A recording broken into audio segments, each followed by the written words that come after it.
During my many years of driving, I have owned various cars with rear-wheel drive, front-wheel drive, four-wheel drive, and now I own a Subaru Outback with all-wheel drive. I bought the Subaru not because it had all-wheel drive, but because it was a nice-looking car designed for country and outback travelling, which is what I enjoy doing. But since owning it, I've been wanting to know, what is the difference between all-wheel drive and four-wheel drive? And here's what I found out. Four-wheel drive is not on all the time under normal conditions. Only the rear wheels drive the vehicle forward, while the front wheels spin freely. To activate a modern four-wheel drive system, the driver has to push a button or pull a lever to engage it. But four-wheel drive isn't meant to be on all the time, so you have to know when to turn it on and when to turn it off. But all-wheel drive is on all the time and mostly used in cars, and the computer manages the system. Just going down the highway, the system will send most of the power to the rear wheels for maximum fuel efficiency. If the road condition changes, such as rain or snow, the system adapts and evenly distributes the power evenly to all four wheels. So you have maximum drive grip with little to no chance of wheel spin. In contrast, on a normal two-wheel drive car, or even a four-wheel drive in two-wheel drive mode, the power transmitted to the wheels will always look for the path of least resistance, which is normally the tyre that is spinning and not propelling the vehicle forward.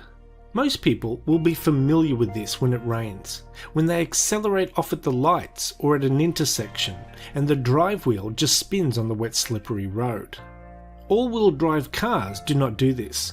Since owning my Subaru Outback, I have never spun my wheels on a wet slippery road, either taking off at the lights or turning at an intersection. When I drove my two-wheel drive cars and four-wheel drive in two-wheel drive mode, I would slip all the time, and I even spun 180 degrees in my Nissan Patrol.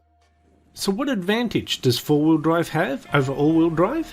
Well, in extreme surface conditions such as loose stones, dirt, deep mud, snow or water, a four-wheel drive system can provide more traction and control for the driver.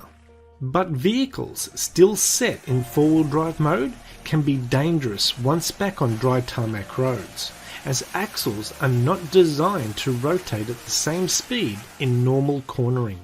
Four-wheel drive is better for off-road and extreme weather conditions, but is usually only turned on when required for those conditions.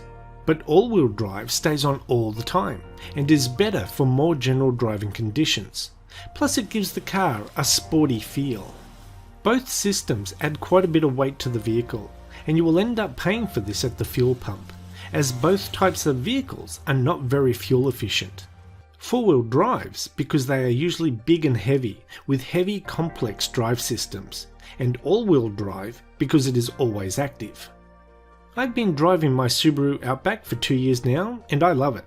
It is less fuel efficient than my old two-wheel drive car, but I have never had any wheel slippage on wet roads, when taking off at lights or at intersections, and it feels like a heavier and safer car. But even though you have all this extra safety and peace of mind, 90 to 95% of the time you are just driving around your local suburb, and it does bug me that I'm not as fuel efficient as other cars. To give you an idea how bad it is, my old 94 Mitsubishi Galant V6 front-wheel drive got about 450 km per 60 litre tank in city and suburb driving. My 2006 Subaru Outback 4-cylinder gets about 350 km per 60 litre tank. So 2 cylinders less and I still get 100 km less per tank. It does make you think, is this constant all-wheel drive really worth the extra money? I guess it all depends if you drive often in bad weather conditions. Then I think you will agree, it does. Anyway, that's the end of this video. Thanks for watching and we'll see you next time. Bye bye.